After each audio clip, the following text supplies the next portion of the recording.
딸이 된 며느리. 옛날 어느 마을에 박생원이라는 선비가 살고 있었지요.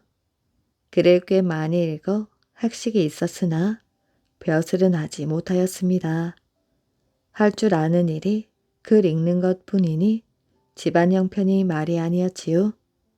아내가 바느질을 하여 겨우 살림을 꾸려 나갔는데 그 아내가 시름시름 앓다가 세상을 떠나고 말았지요.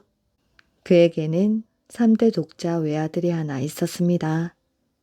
집안 형편이 형편인지라 며느리를 얻을 엄두를 내지 못했는데 역시 친구들이 나서서 주선한 덕택에 참한 며느리를 얻을 수 있었습니다.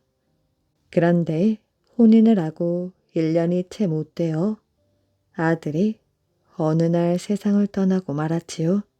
박생원은 앞으로 무슨 희망을 가지고 살아갈지 막막하기만 했습니다. 하지만 기가 막히기로 말하면 며느리가 더하였지요. 가난한 집에서 홀 시아버지를 모시고 청산 과부로 평생을 살아가야 했습니다. 그래도 홀로 된 며느리는 효부 노릇을 단단히 하였지요. 시아버지를 극진히 봉양했습니다. 그렇게 3년을 지낸 어느 날이었지요. 아버님, 드릴 말씀이 있습니다. 그래? 무슨 이야기인지 말해봐라. 아버님, 우리 이 동네를 떠났으면 합니다. 이 동네를? 평생 이렇게 살 수는 없지 않습니까? 달리 살 길을 찾아봐야지요. 며느리가 이렇게 청하니 시아버지는 그 말을 따르지 않을 수가 없었지요. 결국 두 사람은 살림을 정리하여 길을 떠나게 되었습니다. 워낙 가난한 살림이었던지라 짐이라고는 달랑 보퉁이 2개뿐이었지요. 마을을 떠나 고개 꼭대기에 이르러 잠깐 쉬며 숨을 돌리는데 며느리가 말했습니다. 아버님, 제 말씀 좀 들어보십시오. 저희 머리를 풀게 해주세요. 시아버지와 며느리 단 둘이 길을 다니면 사람들이 이상하게 여길 테니 부녀가 함께 다니는 것으로 꾸미는 게 낫지 않겠습니까? 그것도 그렇구나. 며느리는 쪽진 머리를 풀어서 따내렸습니다. 아직 젊은 여인이었던지라 영락 없는 처녀였지요. 두 사람은 다시 길을 떠났습니다. 여러 날 만에 낯선 고을에 들어선 두 사람은 어느 번화한 객주집을 찾아 들어갔지요. 한양으로 과거를 보러 가는 선비들이 묵어가는 집이었습니다. 여기 묵어갈 방이 있습니까? 어쩌나 과거 보러 가는 손님이 워낙 많아 방이 없구먼. 실망한 며느리가 돌아서서 나오려는데 주인이 등 뒤에 대고 말했습니다. 처녀, 골방이 하나 남은 게 있는데 거기라도 묵겠나? 그러지요. 골방에 짐을 풀고 시아버지를 모셔놓은 며느리는 주인 댁이 일하는 부엌으로 향하더니 시키지도 않았는데 팔을 걷어붙이고는 일을 돕기 시작하였지요. 물을 깃고 불 떼고 상 차리고 설거지까지 일솜씨가 얼마나 좋은지 혼자서 두 몫을 하고도 남았습니다. 그렇지 않아도 한참 일손이 딸리던 참에 뜻하지 않게 제대로 된 일꾼이 나타나자 주인 댁은 입이 한 방만큼 벌어지고 말았지요. 처녀가 어찌 이리 솜씨 있게 일을 잘한담? 골방이 좁아 둘이 자기 힘들 테니 나랑 함께 자게나. 그래서 한 방에 들었는데 며느리가 이번에는 윗목의 바느질 거리를 그냥 지나치지 않았지요. 바늘을 찾아 들고서 바느질을 시작하는데 3년 동안 바느질로 살림을 꾸려온 터이고 보니 그 솜씨가 보통이 넘었지요. 세상에 이런 처녀가 다 있네. 못하는 일이 없었습니다. 그 여인이 손을 한번 대자 일주일 묵었던 빨랫감이 깨끗하게 해결되었습니다. 일이 이쯤 되자 객주집 주인 댁이 안달이 나서 여자를 붙잡기 시작하였지요. 보아하니 따로 갈 곳도 없는 듯한데 이 집에서 나랑 함께 살면 안 될까? 내가 좋은 방을 치워서 어르신을 묵게 해줄게. 여자는 고개를 끄덕였지요. 박생원과 며느리가 그 집에 묵은 지 보름이 지나고 한 달이 지나자 근처에 두 사람에 관한 소문이 퍼지기 시작하였습니다. 어디서 온 처녀인지 모르겠지만 세상 어디에서도 그런 처녀를 다시 찾을 수 없을 것이라고들 했습니다. 그 부친의 글 읽는 품 또한 보통이 아니니 꽤나 채통이 있는 집안이 분명하다고 하였지요. 이렇게 돌고 나자 곧바로 혼담이 들어오기 시작했습니다. 내 말 좀 들어봐. 좋은 수가 생겼어. 저 건너 대감집 종손 아들이 있는데 젊은 나이에 상처를 하여 본처를 구하는데 처녀가 마음에 있다는 게야. 후처라는 것 빼고는 하나도 빠질 게 없는 자리야. 정말 좋은 기회니 놓치지 말어. 저는 혼인 생각이 없습니다. 이렇게 자꾸만 사양하니 매파를 보낸 쪽에서 자꾸만 몸이 달아 3번, 4번 사람을 보내어 간청하였지요. 제가 가면 저희 아버지는 어쩌시고요? 그러자 매파는 옳았구나 하고 박생원을 찾아가 보았지요. 가서 사연을 늘어놓으면서 혼인을 허락해 달라고 간청하니 박생원도 뭐라 할 말이 없었지요. 나야 상관없지만 본인 마음이 어떨지 그건 걱정 마셔요. 이렇게 해서 얼떨결에 혼인이 맺어지게 되었습니다. 워낙 신부 쪽에 재산이 없으니 모든 준비를 신랑이 다 맡아 하고서 신부를 데려갔지요. 청상 과부 며느리가 가만히 앉아서 대감집 며느리로 들어가는 순간이었습니다. 혼인이 이루어지자 신랑 집에서는 사돈을 객주집에 둘 수 없다면서 기와집을 하나 얻어서 박생원을 거처하게 하였지요. 그렇게 지내다 보니 박생원의 학식이 웬만한 선비 못지 않았습니다. 신랑 집에서는 이리저리 주선을 하여 작은 관직을 하나 얻어주었지요. 그래서 박생원은 뜻하지 않게 벼슬살이를 시작하게 되었습니다. 관직에 나아가니 살림도 점점 불어나게 되었지요. 그렇게 지내다 보니 박생원에게도 혼담이 들어오기 시작했습니다. 이웃 마을 가난한 양반의 관연한 딸이 박생원의 후처로 들어오게 되었지요. 새철을 맞이한 박생원은 이후 유복하게 잘 살다가 세상을 떠났다고 합니다. 죽을 때까지 며느리의 친아버지 행세를 하였지요. 대감집 안주인으로 들어간 박생원의 며느리는 집안 대소사를 훌륭하게 챙기고 자식들을 잘 길러서 한 명도 빠짐없이 높은 벼슬 길로 내보냈다고 합니다. 새가 된 사람. 옛날에 두라는 사람은 어느 날 갑자기 하늘에서 내려왔지요. 그런데 이상한 일은 그쯤 강가 우물 속에서 이라는 여자가 솟아올라온 것입니다. 어찌 이런 일이 있을까? 한쪽은 하늘에서 내려온 남자이고 한쪽은 땅에서 솟아오른 여자이니 두 사람은 천생배필이 분명하지 않은가? 그리하여 두 사람은 결혼을 하여 부부가 되었고 두우는 총나라의 4대 임금인 망제가 되었지요. 망제는 백성들이 잘 살 수 있도록 노력을 하던 왕이었습니다. 총나라에는 강이 많아서 홍수가 자주 발생하였지요. 망제의 주된 관심사 또한 홍수였습니다. 그는 항상 강물을 어찌 다스릴까 걱정하였지요. 그러던 어느 날 한 신하가 이상한 소식을 전하였습니다.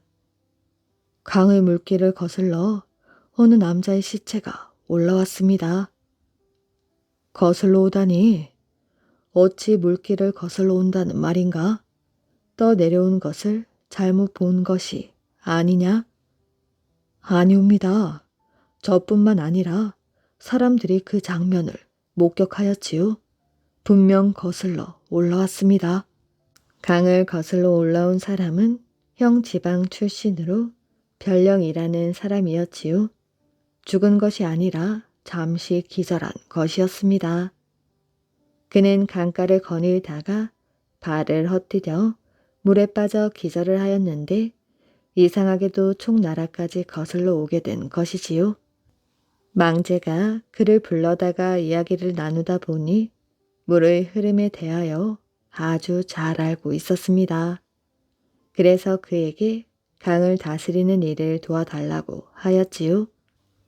망제는 고향으로 돌아가려는 별령을 설득하여 재상으로 삼았고 별령은 총나라에서 물을 다스리는 일을 했습니다.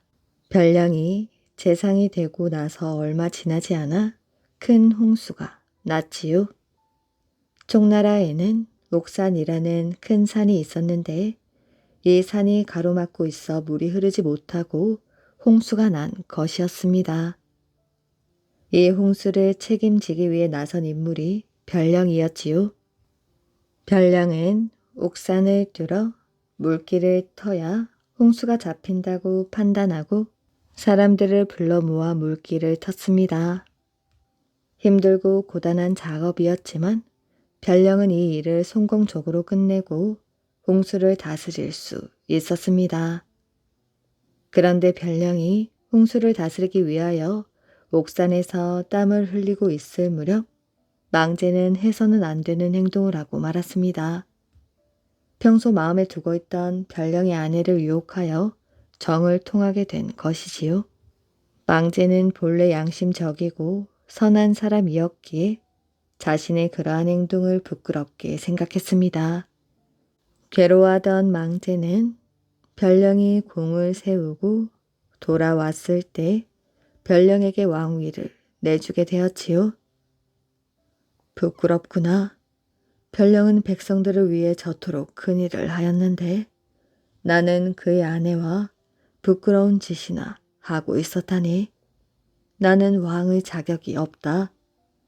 백성들을 위하여 훌륭한 일을 한 별령이 왕이 되어야지. 그리하여 별령에게 왕위를 내주고 자신은 서산에 들어가 숨어 살았지요.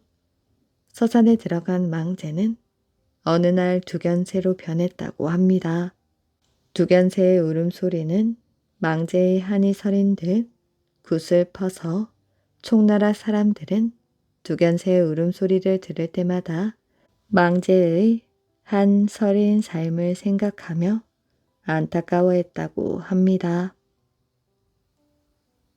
억울하게 지옥에 갔다 온 사람.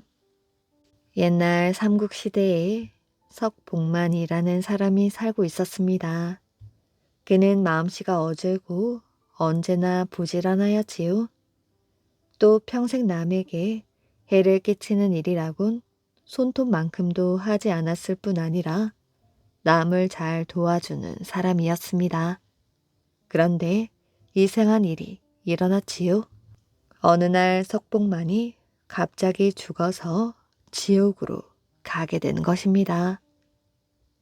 까만 옷을 입은 지옥의 사자들이 석봉만에게 달려들어 다짜고짜 두 팔을 쇠사슬로 묶어버렸지요. 제가 무슨 잘못을 저질렀기에 이리 끌고 가는 겁니까? 네 놈의 죄는 네가 잘 알 것이 아니냐? 석봉만은 억울하였지만 어쩔 수 없이 지옥 사자들에게 이끌려 염라국으로 갔지요. 염라국은 넓이가 20여만 리나 되고 서로 다른 종류의 지옥이 500개나 있었습니다. 사방을 둘러보아도 문은 찾을 수가 없고 공중에만 하나의 문이 조그맣게 뚫려져 있었지요. 석봉만도 지옥 사자들에게 이끌려 그 문으로 들어갔습니다. 염라 대왕 앞에 끌려온 석봉만은 눈앞에 보이는 무시무시한 모습에 두 눈이 휘둥그레지고 가슴이 떨렸습니다. 다리도 후들후들 떨렸지요. 염라 대왕 옆으로 시왕들이 쭉 둘러앉아 있었습니다. 시왕들은 모두 명경이라는 거울을 들고 있었는데 이것은 사람이 지은 죄를 비춰볼 수 있는 신비의 거울이었지요. 시왕 앞에는 판결문을 찍을 큼직한 도장이 놓여 있었습니다. 그 아래에는 관을 쓴 판관들이 호를 받쳐든 채 무릎을 꿇고 앉아 시왕의 명령을 기다리고 있었지요. 홀이란 왕의 명령을 받아쓰기 위하여 지위에 따라 대나무 뿔, 옥 등으로 만든 얇고 길쭉한 판입니다. 판관들의 양 옆에는 칼을 허리에 찬 지옥 사자들이 조용하게 줄지어 앉아 있었습니다. 또 다른 사자들은 무시무시하게 생긴 칼과 창을 들고 이문 저문으로 드나들기도 하였지요. 가끔 피투성이에 사람들을 이끌고 지나가거나 고통에 신음하는 사람들을 쇠사슬에 묶어 지옥문으로 향하기도 했습니다. 참으로 무서운 모습들이었지요. 지옥의 사자가 석봉만의 어깨를 억세게 누르며 시왕 앞에 꿇어 앉혔습니다. 네 이놈, 인간 세상에서 무슨 죄를 지었는지 하나도 빠뜨리지 말고 사실대로 아뢰거라. 석봉만은 말을 더듬으며 간신히 입을 떼었습니다. 죄라니요. 저는 아무것도 지은 죄가 없습니다. 뭐라? 이놈 여기가 어디라고 함부로 거짓말을 하느냐? 석봉만은 간이 콩알만해지는 것 같았습니다. 비명소리가 귀에 메아리쳐 오는 것 같아 귀를 막고 싶었지요. 정말입니다. 석봉만은 겁이 나기도 하였지만 한편으로는 억울한 생각마저 들었지요. 듣기로는 죄를 지어야 지옥에 간다고들 하던데 남에게 폐를 안 끼치고 살아온 내가 천당에는 못 갈지언정 왜 지옥으로 끌려와 고통을 받아야 하는 거지? 생각할수록 억울하기도 하고 화가 치밀기도 하였지요.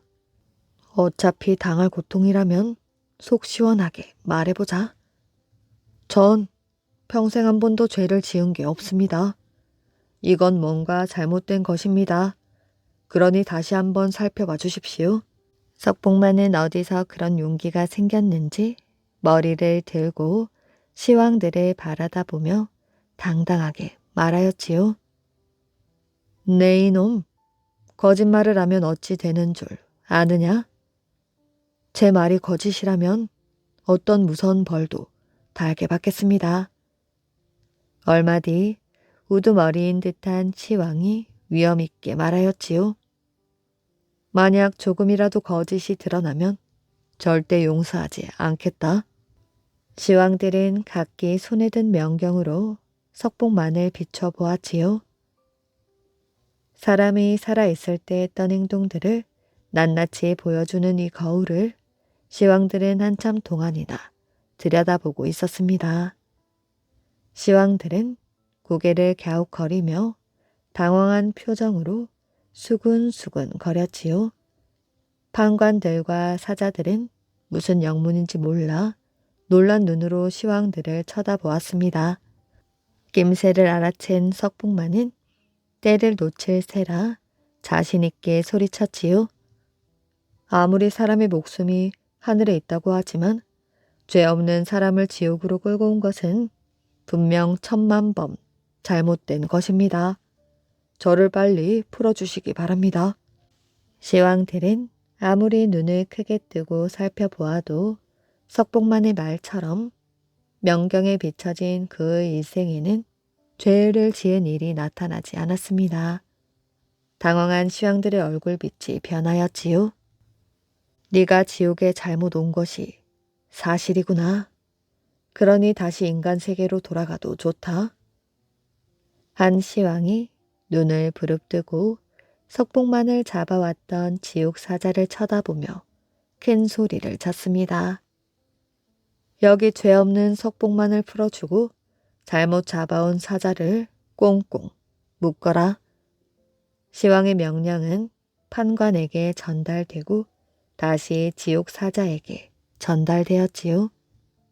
지옥 사자는 석봉만의 팔을 묶고 있던 쇠사슬을 풀어주고 석봉만을 지옥문 밖으로 내보냈습니다.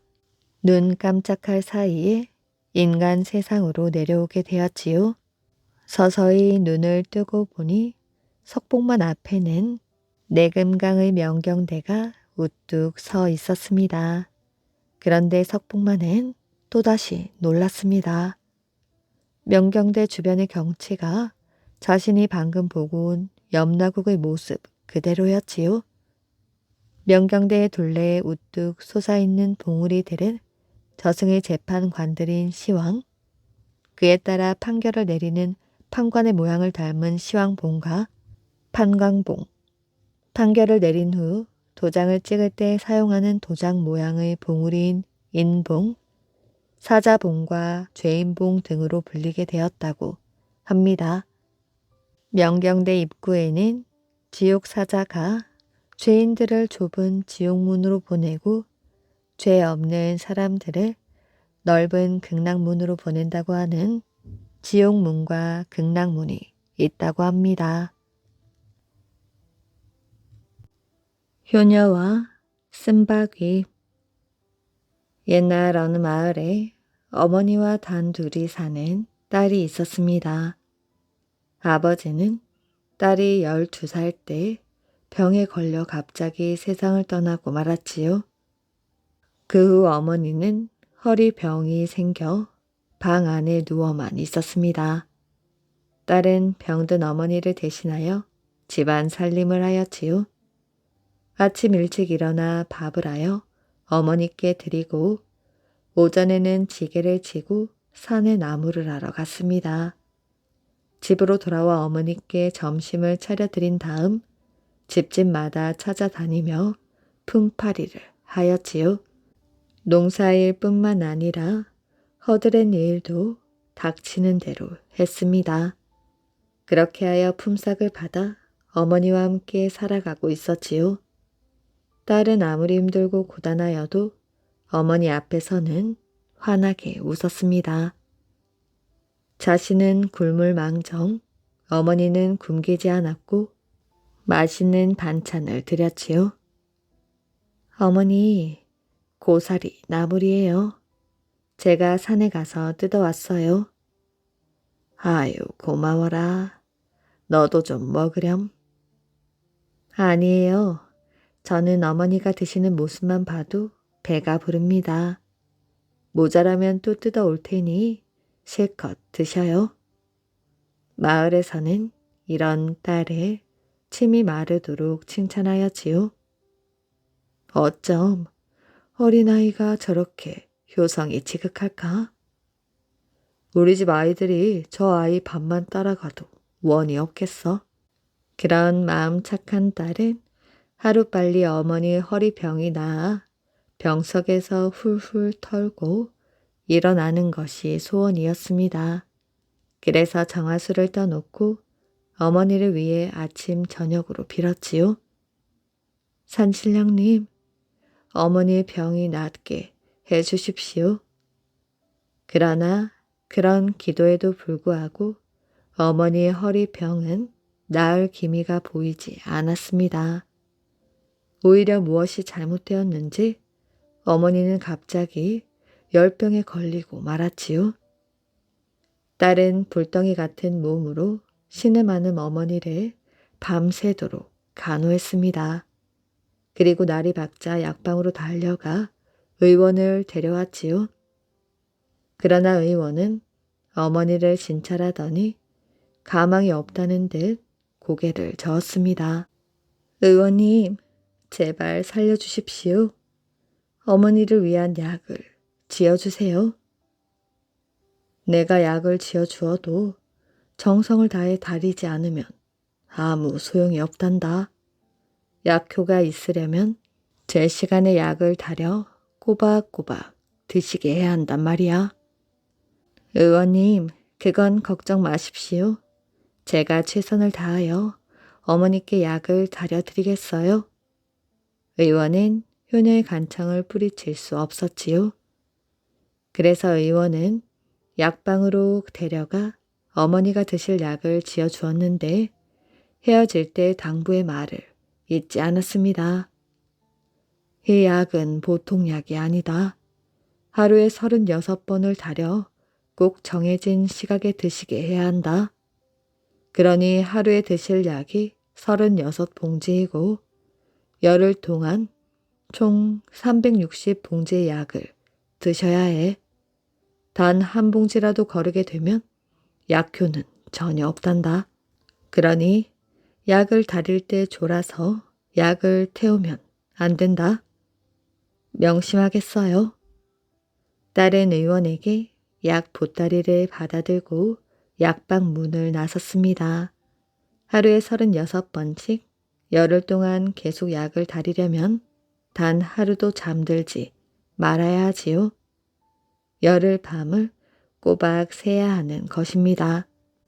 어머니를 살리는 일이야. 도중에 잠이 들어서 어머니를 돌아가시게 할 순 없어. 딸은 졸음이 쏟아지면 허벅지를 꼬집으며 견뎠습니다. 그래서 일주일 동안 잠들지 않고 꼬박꼬박 약을 다려 어머니께 드릴 수가 있었지요. 그러나 일주일을 넘기면서 딸은 더 이상 버틸 수가 없었습니다.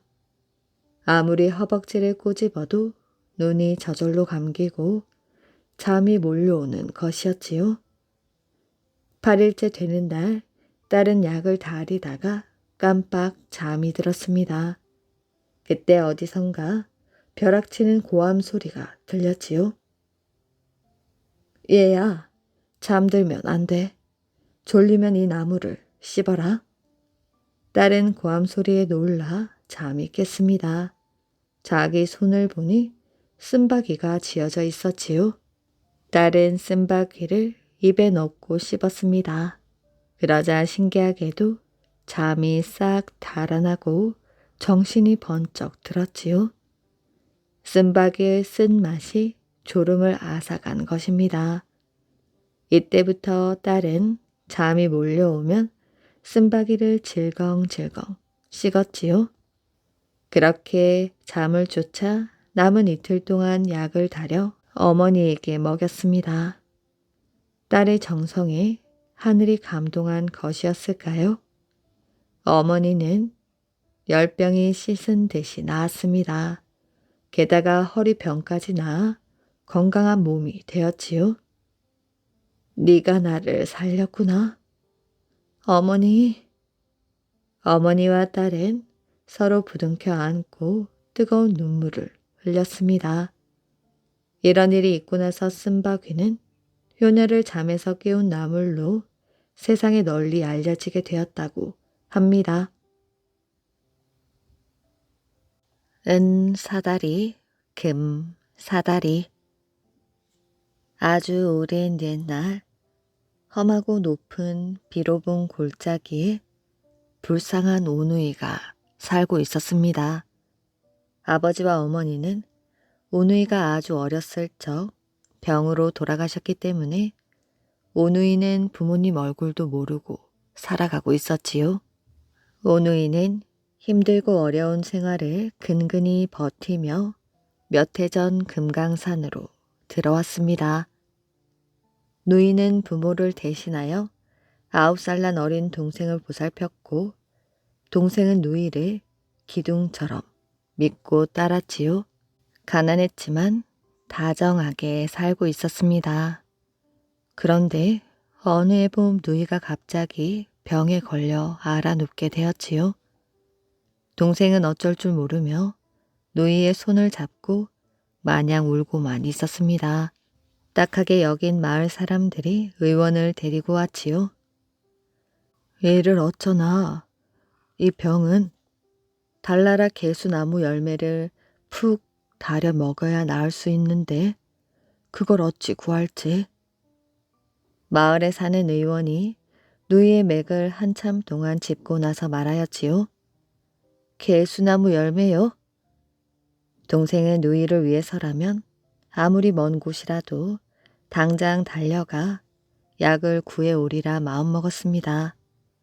누나, 걱정 마. 내가 꼭 개수나무 열매를 구해올게. 아니야. 어린 너를 먼 곳에 보낼 수는 없어.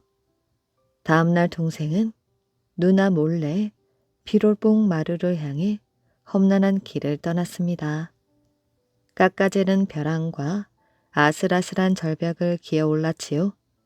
금강산에서 제일 높은 비로봉 마루가 하늘에서 제일 가깝다는 말을 들은 적이 있었던 것입니다.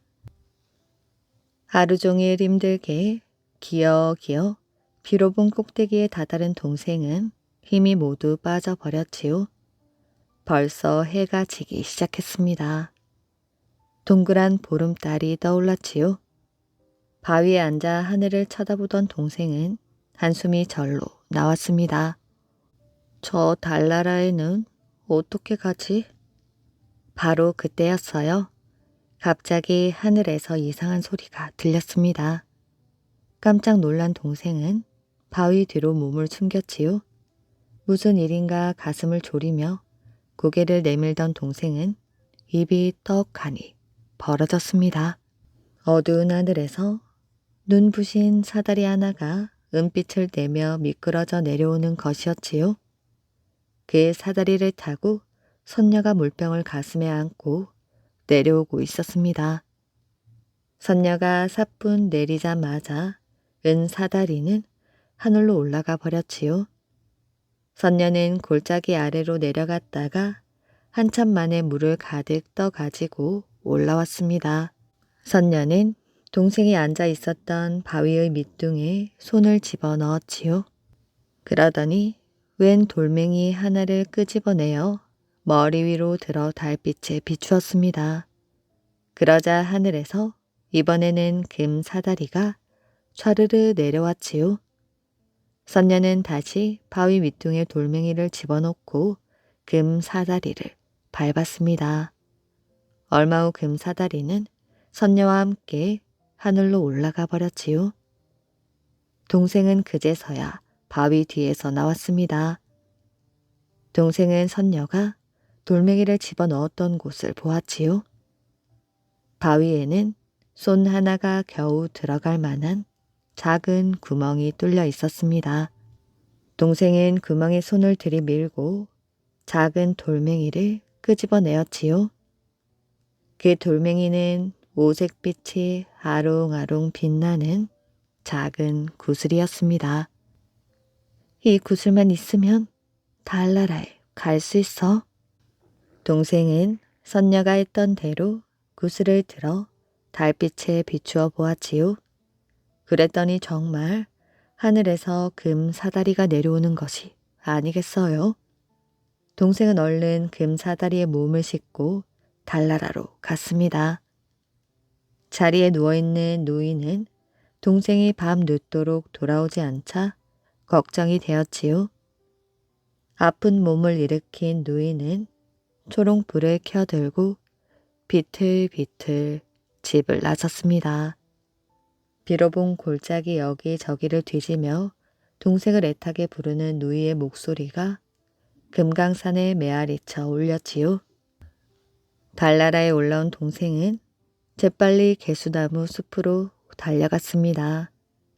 동생은 정신없이 개수나무 열매를 옷 저고리에 담았지요. 가득 개수나무 열매를 딴 동생은 사방을 둘러보며 서둘러 사다리가 있는 곳으로 뛰었습니다. 사다리 가까이 왔을 때 동생은 아주 놀랐지요. 그 바람에 가득 담았던 개수나무 열매를 쏟아버리고 말았습니다. 사다리 앞에는 머리가 희고 수염을 길게 늘어뜨린 웬 할아버지가 떡하니 버티고 있었지요. 그 할아버지는 바로 달나라를 다스리는 왕이었습니다. 달나라 왕은 지팡이를 들고 하늘가에 걸쳐진 2개의 사다리를 사정없이 때렸지요. 인간이 한번 밟았던 사다리는 하늘나라 신선이 다시는 사용할 수 없다. 은 사다리와 금 사다리는 산산이 부서져 하늘 밑으로 떨어져 버리고 말았습니다. 수만 개의 조각들이 금강산 비로봉 꼭대기에 우수수 쏟아져 바위가 되었지요. 화가 난 달나라 왕을 본 동생은 온 몸을 부르르 떨며 무릎을 꿇었지요. 정말 잘못했습니다. 용서해 주십시오. 동생은 2 손을 싹싹 빌며 머리를 조아렸지요. 달나라 왕은 아직도 화가 덜 풀렸는지 지팡이를 쿵쿵 찌으며 버럭버럭 소리를 질렀습니다. 이놈! 어찌하여 인간 세상 사람이 하늘나라까지 올라오게 되었느냐? 동생은 겁에 질려 아무 말도 못하고 땅에 엎드려 떨기만 하였습니다. 달나라 왕은 동생을 노려보며 다그쳤지요. 동생은 눈물을 흘리며 달나라까지 오게 된 까닭을 이야기했습니다. 그러니 제발 개수나무 열매를 가져갈 수 있게 해 주십시오. 동생은 바닥에 나뒹굴고 있는 개수나무 열매를 쳐다보며 눈물을 흘렸습니다. 달나라 왕은 그제야 화가 풀린 듯 고개를 끄덕이며 한동안 말이 없었지요. 네, 그런 일이 있었는 줄은 몰랐구나. 인간 세상에 이처럼 지극한 남매 간의 사랑이 또 어디 있을꼬? 달나라 왕은 고개를 돌려 글썽이는 눈물을 감추었지요. 은 사다리와 금 사다리를 모두 깨트려 버렸으니 이 일을 어찌할꼬? 잠시 생각에 잠긴 왕은 무릎을 치며 말했지요. 그렇지, 하늘을 나는 용마가 있었구나. 내 용마 한 피를 내어줄 터이니 그걸 타고 어서 누이에게로 가거라. 동생은 너무 고마운 나머지 절을 몇 번이고 올렸습니다. 여봐라, 여기 이 소년에게 용마를 한 필 내어주고 개수나무 열매를 한 광줄이 가득 담아 주거라. 동생은 용마를 타고 비로봉을 향해 번개처럼 내달렸습니다. 개수나무 열매를 한 광줄이나 얻은 동생은 누이를 만날 생각에 가슴이 부풀었습니다.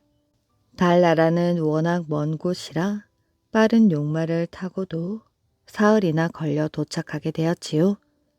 비로봉 꼭대기에 다다른 동생은 집을 향해 냅다 뛰었습니다. 누나! 누나!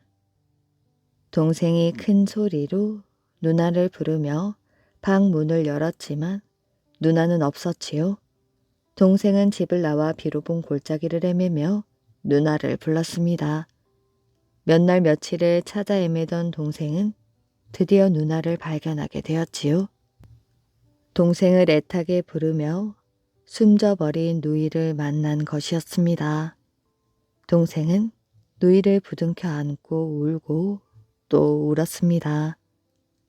그런데 죽은 누이의 옆에는 초롱을 닮은 보랏빛 꽃 한 송이가 아름답게 피어 있었지요. 누이가 죽을 때 쥐고 있던 초롱 불만은 여러 날이 지나도 꺼지지 않았는데 그 초롱 불빛이 한 송이 꽃으로 변한 것이었지요. 동생은 이 꽃을 금강초롱이라 불렀습니다. 우리나라에서도 금강산에만 피어나는 꽃이지요. 동생을 만나기 전에는 비로봉 골짜기를 떠날 수 없다는 누이의 애틋한 마음이 이 꽃을 피운 것입니다.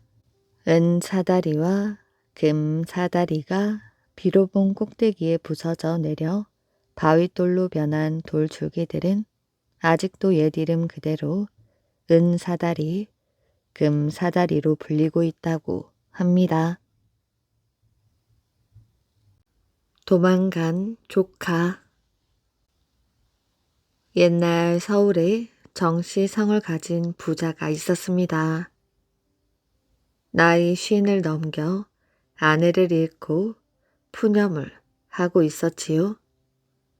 내 딸이 셋이고 부모 없는 조카도 기르고 있는데 나이 50이 넘은 백발의 늙은이가 신랑 노릇을 하여 남의 비웃음을 살 수도 없는 노릇이고 그렇다고 첩을 거느려 가정을 어지럽힐 수도 없는 노릇이니 조카가 장성하기를 기다려 가사를 맡기는 것이 좋겠다. 세 딸들은 아버지의 의향을 짐작하고 서로 의논하였지요. 인이라는 녀석만 없으면 우리 집 많은 재산이 저절로 우리들에게 굴러들 판인데 공연히 남의 손에 넘어가게 생겼어. 얼마나 억울한 일이야. 그놈을 내쫓을 방법을 생각해보자. 이는 그들의 사촌 남동생이었지요. 이런 말이 오간 뒤로 세 딸들이 번갈아 입방아를 찧어 인을 헐뜯으니 인을 대하는 정씨의 태도가 사뭇 달라져 있었습니다. 이는 마음속으로 생각하였지요. 나는 불행히 조실 부모하고 숙부에게 의탁하였으니 아비가 없는 놈이 아버지를 둔 것이다. 그런데 나를 사랑하는 숙부의 마음이 전만 못하니 그것은 누이들의 이간질 때문일 것이다.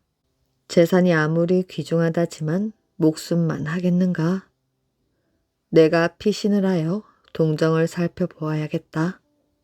그리고 나서 숙부에게도 고하지 않고 도망을 치고 말았습니다. 정 씨는 세 딸의 입방아에 말려들어 그 까닭도 알아보지 않고 인이 도망갔으니 내 살림을 맡길 사람이 없구나. 차라리 딸 셋에게 고루 분배해주고 몸을 의탁하여 한가로이 여생을 마치는 편이 좋겠다. 라고 생각하였지요. 이에 딸 셋을 시집 보내고 집과 토지를 전부 딸들에게 나누어 주었습니다. 먼저 큰딸에게 가 의탁하니 몇 달이 지나자 큰딸이 조용히 말했습니다.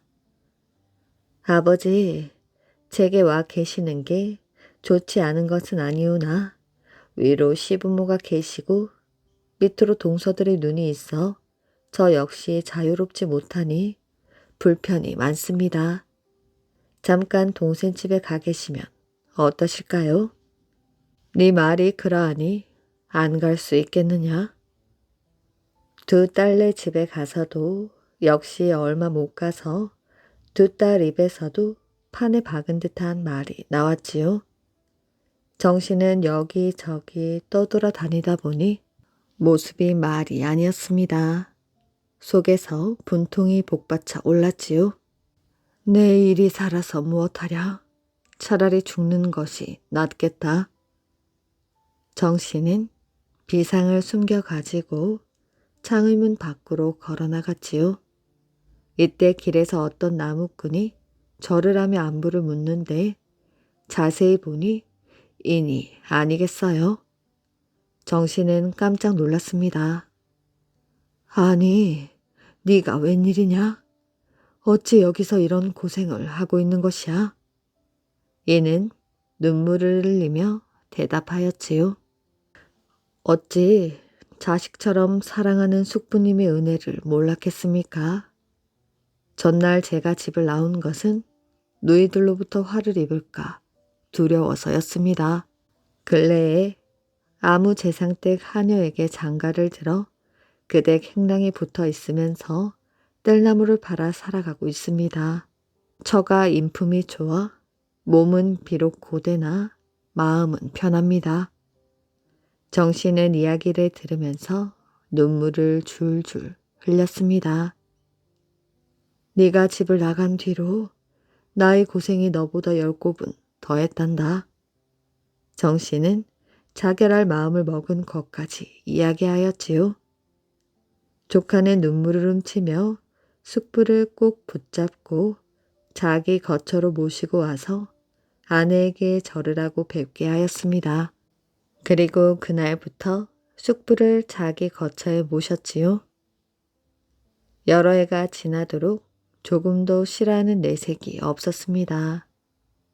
정 씨는 세월이 지날수록 차츰 주인 재산과도 친분이 생겨 그 집 일을 보살피게 되었지요.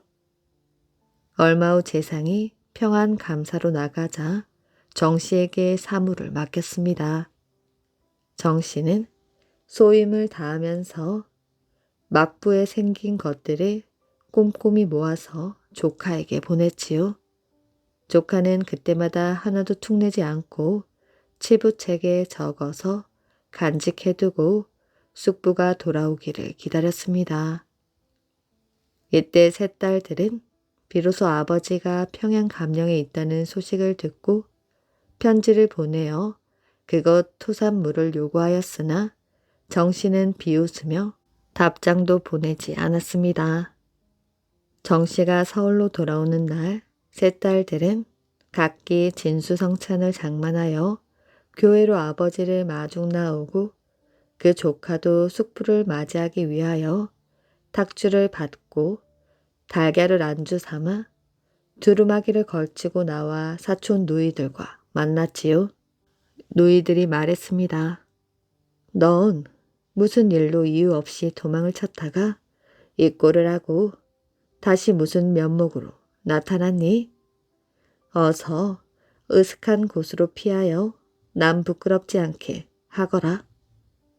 이윽고 정시행차가 당도하였지요. 세 딸들은 아버지를 13년 만에 보는 것이었습니다. 멀리 떨어져 있어 그리 원노라고 말하며 객주의 노고도 위로하고 술과 안주를 권하였으나 정 씨는 젓가락도 들지 않았지요. 이야기가 오가는 중 조카가 와서 배웠습니다. 정 씨가 물었지요. 넌 무얼 가지고 왔느냐? 그러면서 내놓게 하여 조카의 술잔을 들었습니다. 아버지, 왜 좋은 술은 마다하시고 탁주를 드셔요? 탁주가 먹고 싶구나. 정 씨는 중을 시켜 세 딸에게 고리짝한 짐씩을 주면서 말했습니다. 너희들을 위해 구한 토산물이 이 안에 가득 들었다. 너희 친척들에게 자랑하고 쓰거라. 딸들이 기뻐하며 받아들고 가서 열어보니 겨만 가득하였습니다. 책자 하나가 위에 놓였는데 자식을 키운 수고로움을 쓰고 끝에 가서 너희들은 진짜 개 돼지이니 모름지기 결을 먹는 것이 마땅하다 라고 적혀 있었지요. 그 세 딸들이 허물을 뉘우치고 사죄하였으나 정 씨는 끝까지 받아주지 않았다고 합니다. 천냥에 사온 아버지. 아주 오랜 옛날 일찍이 부모님을 여의고 단 둘이 사는 부부가 있었습니다. 세상에는 부모님을 모시는 걸 꺼려하는 사람도 있지만 이 사람들은 평생 부모님을 모시고 살아보는 게 소원이었지요. 하루는 남편이 장에 갔는데 장사꾼들이 이상한 소리를 했습니다. 자네 소문 들었나? 돈 천냥의 아버지를 판다지. 살다 보니 별일도 다 보겠네. 아무리 세상이 야박하기로 아버지를 어떻게 팔아? 듣고 보니 하도 이상하여 사람들을 붙잡고 물어보았어요. 방금 들으니 아버지를 파는 사람이 있다는데 그게 정말입니까? 정말이다 마다요. 저기 방도 붙여 있는걸요.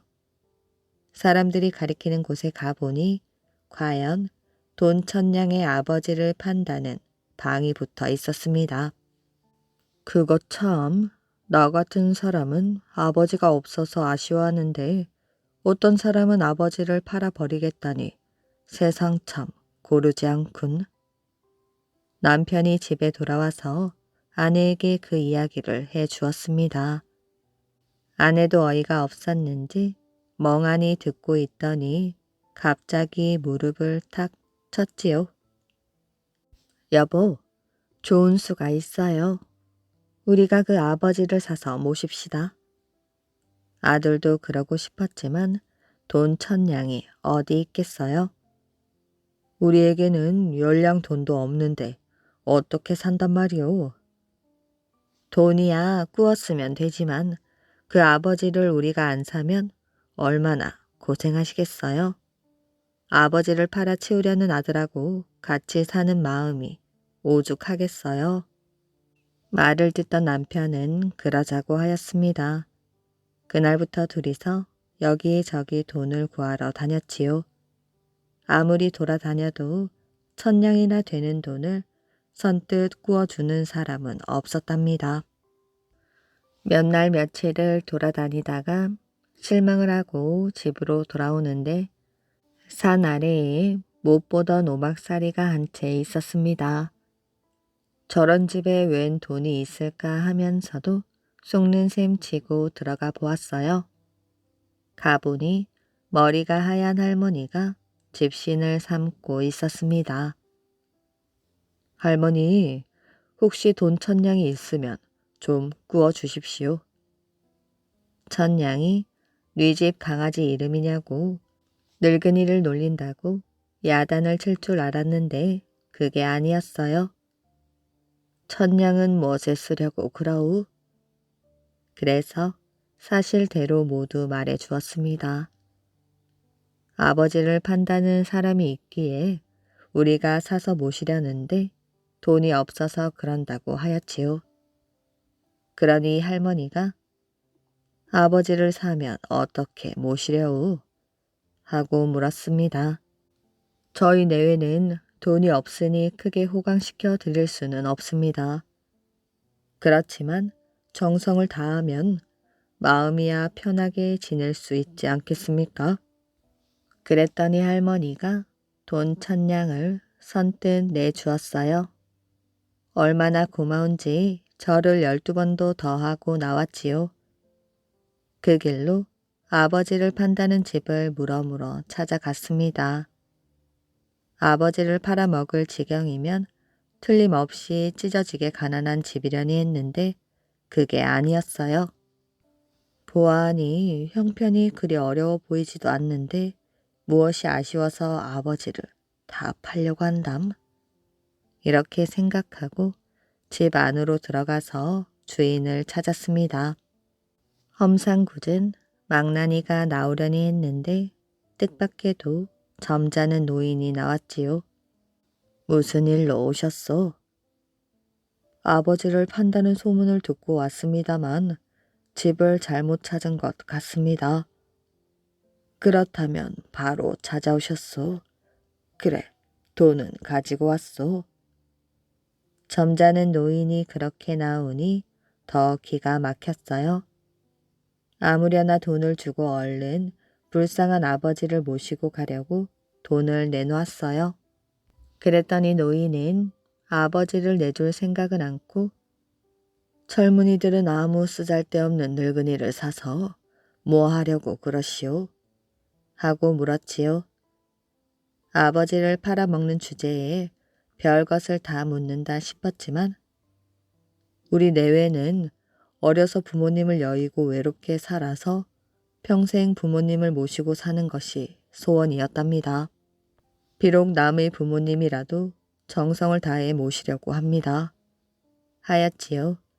그랬더니 노인이 무릎을 탁 치면서 이제야 소원을 풀었구나. 이제야 자식을 얻었어. 하고 두 부부 손을 잡고 덩실덩실 춤까지 추었습니다. 웬일인가 하고 눈을 동그랗게 뜨고 있으니 노인이 차근차근 이야기를 해 주었지요. 실은 내가 바로 팔려갈 아버지라네. 내게는 자식놈도 없지. 그 방도 내가 거짓으로 써서 붙인 게지. 내 늙음하게 하늘이 도왔는지 산삼 세 뿌리를 얻어 큰 돈을 벌었는데 그 돈으로 나 혼자 호강하며 살면 뭐하겠나. 양 아들을 얻어 외롭지 않게 살고 싶었지. 사실대로 알리면 돈에 탐을 내고 찾아오는 사람이 있을까봐 그런 헛소문을 낸 것이라네. 이제 바라던 아들을 얻었으니 소원을 풀었어. 이렇게 해서 두 부부는 바라던 아버지를 얻고 노인은 바라던 아들과 며느리를 얻었다는 이야기입니다. 돈 1000냥을 구워준 할머니도 모셔다가 함께 살았지요. 이야기 재미있게 잘 들으셨나요? 오늘의 이야기는 여기까지입니다. 오늘도 이야기를 들어주셔서 정말 감사합니다. 오늘도 편안한 밤 되시길 바랍니다.